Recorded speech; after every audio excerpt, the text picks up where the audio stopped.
The head of the World Health Organization has defended its handling of the coronavirus pandemic. The WHO has been sharply criticised by the United States and will be the subject of an independent inquiry. Here's WHO Chief Dr. Tedros.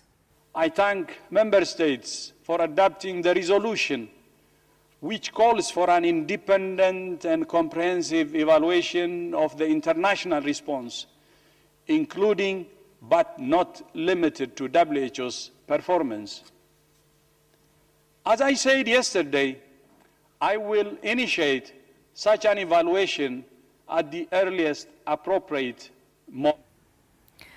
Well, the US has been a harsh critic of the WHO. In the past 24 hours, President Trump has escalated his attack on the World Health Body, threatening to permanently cut off funding over its response to the pandemic. He tweeted this letter accusing the WHO of failing to share information and being too soft on China, where the virus originated. And he gave the WHO a deadline of 30 days to reform. In the past hour, Donald Trump has repeated that ultimatum. Have a listen to this. The letter is a very detailed, long letter, but basically they have to clean up their act. They have to do a better job. They have to be much more fair to other countries, including the United States, or we're not going to be involved with them anymore. We'll do it a separate way, okay?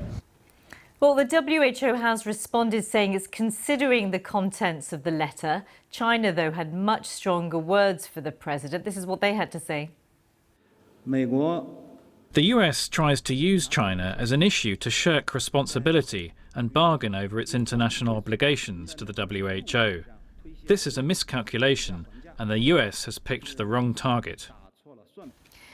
Donald Trump's four-page letter laid out the plans and the results of his recent probe the administration carried out into the World Health Organization's response to the pandemic. We've heard some of the allegations from the president before. There is one that's a regular theme. The WHO, he said, failed to adequately obtain, vet and share information in a timely and transparent fashion. Well, unpacking that for us is Chris Morris from the BBC's Reality Check. This is talking about the early phase of the outbreak, really. Now, what the WHO says, it was informed by China of a pneumonia of unknown cause on the 31st of December last year. Within a few days, it had put out an official statement asking for more information from China. And by the 20th and 21st of January, it sent a team to Wuhan to investigate. By the end of the month, it declared a global public health emergency. Now, you can argue that perhaps it could have acted quicker, but you can certainly make that argument against many governments around the world as well, including that of the United States.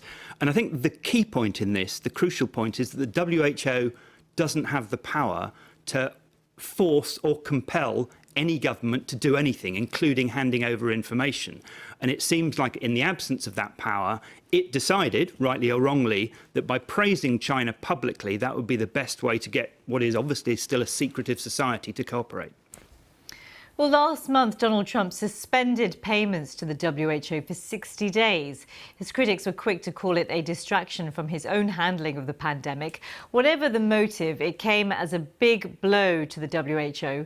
The US is the largest single donor, pledging $893 million to its budget. And according to the Washington Post, about $400 million of that money was halted when payments were suspended back in April.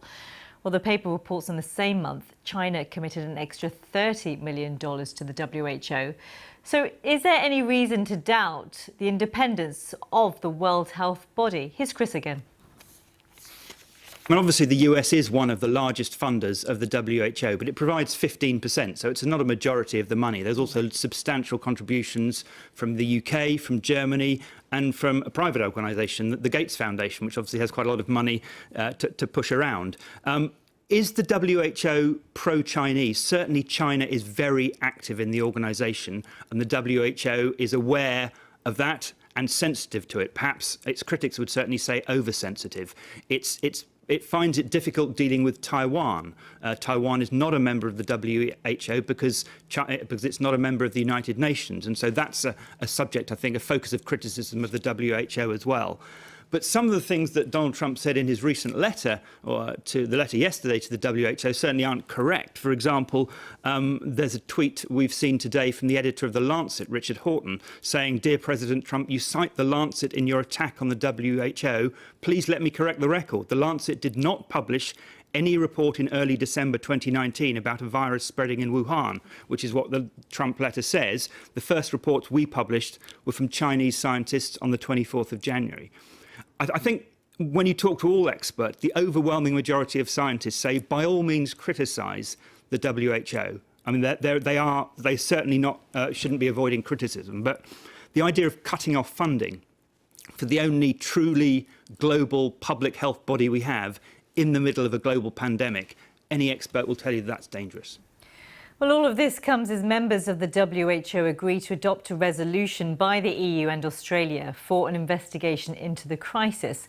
So what shape and form will that inquiry take? Here's our global health correspondent, Tulip Mazunda. So this was a resolution that, as you say, was tabled by the EU and Australia. It has been accepted by all of the member states. At least that was the consensus at this meeting over the last couple of days at the World Health Assembly. We'll see in the next few days whether certain countries might opt out of certain parts of it. But essentially it's going to investigate how this pandemic started, how it was able to spiral out of control so quickly. One of the key questions will be, what was the animal source of this virus? We understand that it came from a fish market, an animal market in Wuhan. We don't know what the animal source is, so that is something that will be looked into as well. It was very carefully worded. These resolutions have to be agreed by consensus by 194 member states, and it didn't specify investigating any particular country. It did specify investigating the World Health Organization, but it also said that it will also look at the international response. So it will look at different countries' response, and I'm sure China will come up in that as well. Yeah, well, you and I have been talking about scrutiny and which countries that will be levelled at. We were having that conversation yesterday, weren't we? I mean, I'm wondering how much scrutiny those countries will be open to, in particular China, when they move forward with this. I think it probably does, although again, China wasn't specifically mentioned in this resolution. But if you are looking at how this pandemic started, what happened in those early days, and there has been criticism not just from the World Health Organization, not just from the US, I should say, towards the World Health Organization, but Australia and other countries as well, saying they were too close to China, that China wasn't transparent at the beginning, and yet the WHO did continue to praise it. I think there will be some investigation into that as well, and certainly the US will be lobbying behind the scenes very hard for that to be part of this investigation. But broadly speaking, all the countries that were speaking at the World Health Assembly over the last couple of days have talked about the importance of solidarity. It's been said again and again that one country alone cannot beat this. Countries have to come together and work together to beat this, otherwise it's simply not going to go away. So that is something that will be reinforced, I think, as part of this investigation, that blaming, pointing fingers, it doesn't actually help the pandemic now. But clearly what needs to happen is look at how this pandemic was dealt with at the beginning to make sure that lessons can be learnt so it doesn't happen again when a virus like this does hit again, which it inevitably will. Tulip Mazunda there. Now let's move on to another big story that's been developing out of the United States. Last night, Donald Trump shocked health experts when he said he'd been taking an unproven drug, hydroxychloroquine, to protect himself against coronavirus, even though officials warned it may be unsafe and cause harmful side effects. Well, despite the dangers, the president has again been defending his use of the drug. If you look at some of the reports that came out from Italy, they came out from France, they came out from a lot of our frontline workers take it because it possibly, and I think it does, but people are going to have to make up their own mind. Plus, it doesn't hurt people. It's been out on the market for 60 or 65 years for malaria, lupus, and other things. I think it gives you an additional level of safety, but you can ask, many doctors are in favor of it. Many frontline workers won't go there unless they have the hydroxy. And so, again, this is an individual decision to make, but it's had a great reputation. And if it was somebody else other than me, people would say, gee, isn't that smart? Well, President Trump revealed he was taking the anti-malaria drug as he was hosting a business event on Monday. With more, here's Katty Kay in Washington.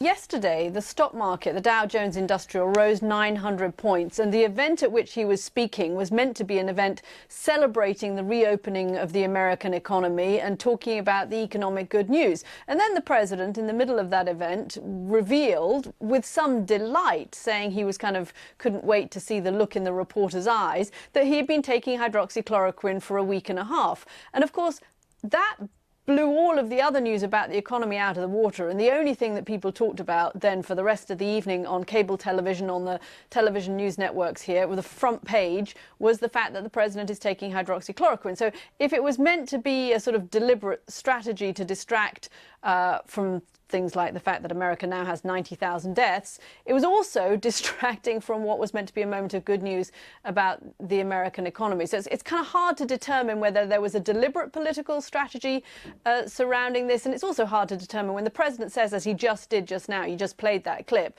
you know, many doctors are taking it, many frontline workers have taken it, many people have told him. This president sometimes has a tendency to say many people have told me or many people are doing this without actually naming specifics. And most of the doctors, in fact, all of the doctors that I've heard across television here in the United States today have said that this is a bad idea and not a good idea, certainly not one that they would recommend to their patients.